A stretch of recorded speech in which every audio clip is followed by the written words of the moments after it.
Baka ma-reklamo ko nito. Araw-araw mabarangay dito. Kamusta yung pakiramdam na nakuha mo na yung dream bike mo? Masaya kasi abot kami na eh. Kaya eh. Sana yan lang. Sa'yo mo sir, ikaw? Tawag na. Bakit ka bumili ng Hayabusa? Ito pangarap. Ayos. Wala ka lang hanapin. Sarap gamitin, no? Oo, sarap. Bata pa lang ako, gusto ko na magka-big bike. Kaya ang problema, sa hirap ng buhay, wala din. Kaya mag-aaral mabuti, ayan ang the best. Sana dude! Malimaw talaga. Morning. Ay, good afternoon. Good afternoon. Ayan, dumating na yung buyer natin ng ano, ZX14R. Ang pangalan niya, sir? Enchong lang, Enchong. Ayan, si Sir Enchong. Enchong mo na lang para mas... Chonggo. Chonggo. Sir, anong big bike mo dati? 10R. 10R. Ayun, kaya-kaya mo na, nakapag 10R ka na pala. Halos yung height nito parang mababa pa ng konti sa 10R. Yung bigat lang siguro, maninibago ako. Oh, medyo malapad lang siya dito kaya medyo tumaas yung pakiramdam. Pero yung 10R kasi, mataas yun. Nakatingked ako Oo, na mas mababa ng konti to. Pag naka-full tank lang siya, medyo ramdam mo yung ano, kasi 22 liters eh. Kaya, 22 kilos kagad. Pero matipid to kaysa sa 10R. Ganun ba? Nung tinry ko, nasa ano eh, 13.3 kpl. Ito. Mas maano, mas abo. Di ba? Masabot, no? Wala lang quick shift na. Oh, wala lang. Wala lang quick shift. Pero pwede palagyan yan. Half shift, palagyan? pwede. May fuel gauge ba to, boss? Oh, meron siya. Kasi dito, pinatanggal ko yung takip dito, pero nasa akin naman, bibigay ko sa'yo. Oo. Kasi hindi mapihit eh. Ang hirap tatanggalin mo pa to para... Anong in-adjust mo? Oo. Hindi ko na pinabalik kasi pag magpipihit ka, tatanggalin mo na naman. Ang hirap. Sige sir, sound check mo na, diretso. Nasaan ba yung susi? Diretso mo na. Ay, nakasusi na yan. Nauna yan. Sige, ano ko muna. Ay, naninibago rin ako.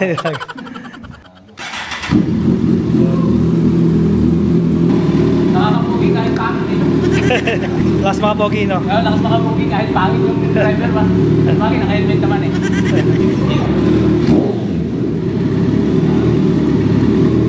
talaga yung...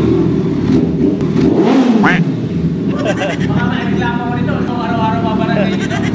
Hindi, maganda naman sa kanya. Sa high RPM lang siya maingay. Pagka baba, baba mo lang. Timo, try mo, gitna lang. Sakto lang eh. 400. Sakto lang eh. Hindi siya sobrang ingay. Pag sinugat mo lang, siya maingay. Tuwa yung ano ko dito. Okay na yun? Okay na. Kill switch. Yan, kill switch. Ano na ba to? Yung radiator? Wala pa sir eh. Yun yung wala pa. Pwede kayo sa 10R? Hindi sir, napakalaki ng radiator nito eh. Sige, taputan natin. Si sir naka-Hayabusa. Sir, binibenta mo yung Hayabusa mo? Pwede, if the price is right. Hindi pala binibenta. Kala ko binibenta eh. Sige, tingnan lang natin. Tingin lang.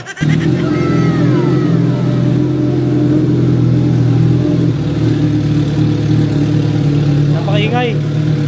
Para naka-straight pipe eh. Dalawang halimaw nagsama. Grabe oh. Bihira lang yung nagsasama-sama eh. Oo nga. Saka ano, straight pipe. Nasay. Oo nga no. Sagad.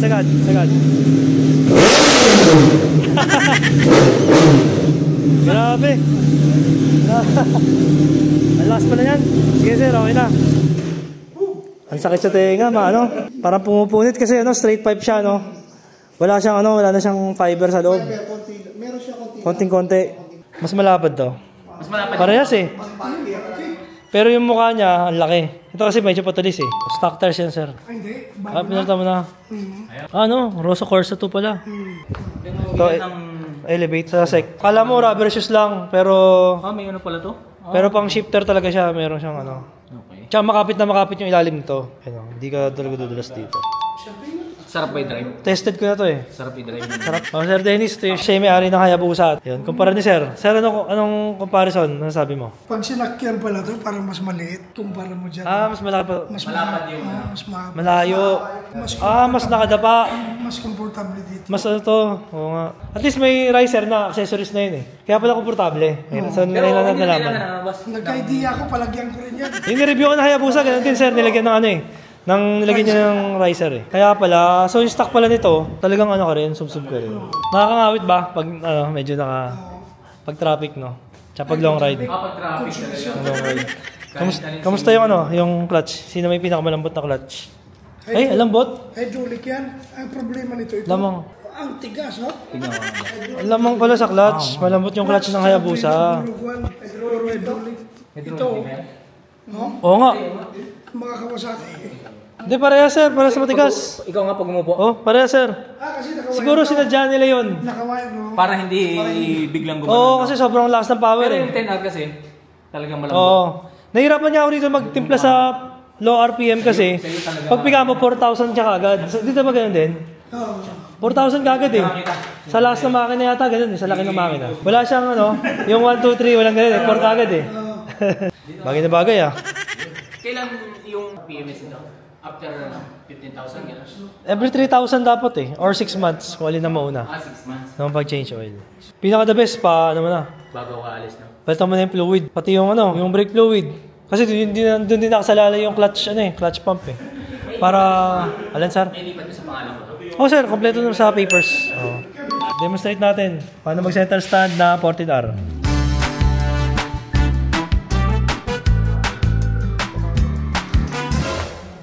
Kaya eh. Sanayan lang, sanayan lang. Yung pagbaba, mahirap. Ayun, no? Pero, pag nakababa itong Sir, try mo. sa stand, Ano mo sir, ikaw? Tawag na. Pero kung gusto mo mabawasan yung weight, pwede mo tanggalin. Pero sayang eh, no? sayang ba? Hindi mo na kailangan ng paddock. Ang hirap kaya mag-paddock nito. Di ba sir, no? Mahirap, kaya mo mag-isa mag-paddock na no? Hirap.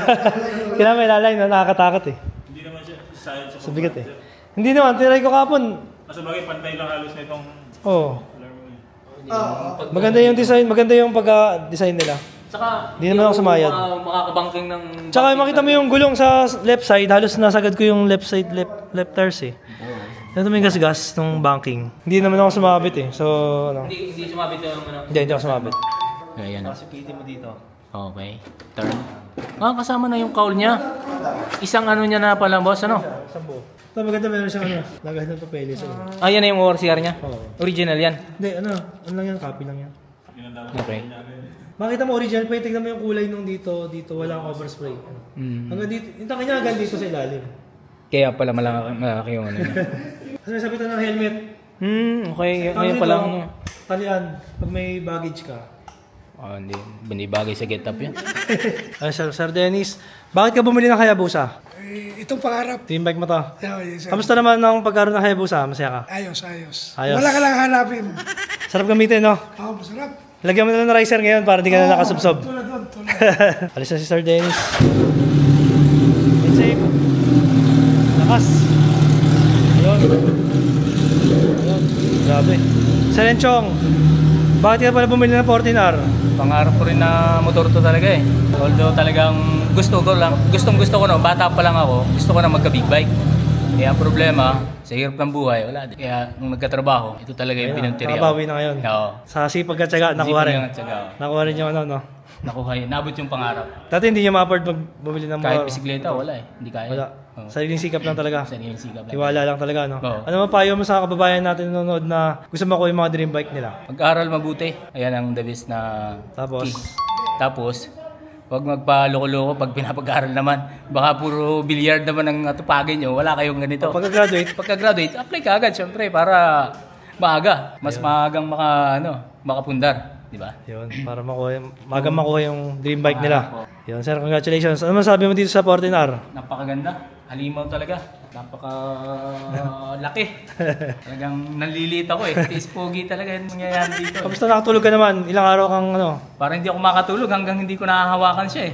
Ngayon palagay ko hanggang bukas. Oh. Kamusta yung pakiramdam na nakuha mo na yung dream bike mo? Nakasaya. Sobrang luwag sa pakiramdam kasi abot kami na eh. Yeah. Di ba? Sir, Yun lang congratulations naman ulit, sir. Thank you. Ingat sa pag-uwi. Right time minsan. Sige. Linggo. Sir. Parang hindi ko kayang ano ba? Kaya, sir. Ayun, pag-atras ba? Sige, tulungan. Atras. Rear brake, sir, pagbaba. Rear Yung brake. yung cambio. Yan. Oh, yeah. Sige. Wala. Wala pa, anda rin mo, sir. Dari ba? Para maganda exit mo sa vlog. Ba maging comedy pag tinulak mo ng palabas. Yun.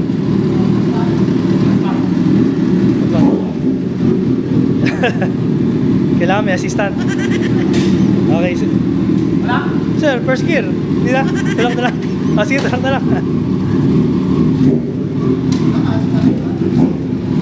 Yan. Salamat, sir. Congrats. Ito na, guys. Ay, susi. Sheesh. Unboxing natin. Balatan natin. Naharang ako yung ilaw. Wow!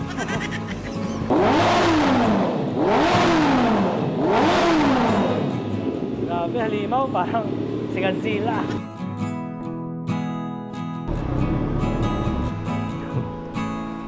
Actually, makapal pa naman yung likod. Pero yung harap kasi, medyo ano na eh. Ganda.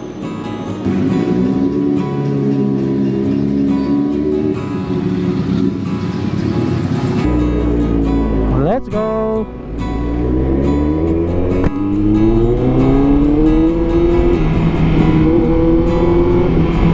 Woohoo!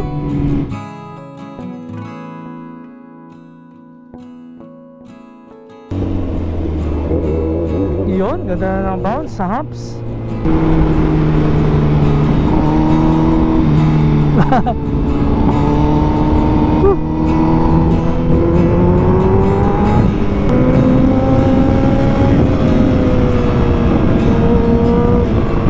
So kung makachempo ka ng sariwa na ZX-14R fresh, sunggaban mo na dahil isa to sa mga worth it na i-collect at itago, mga for keep na bike. Grabe, napaka-solid. Wala akong masabi sa bike na to. Panalo. 2 thumbs up.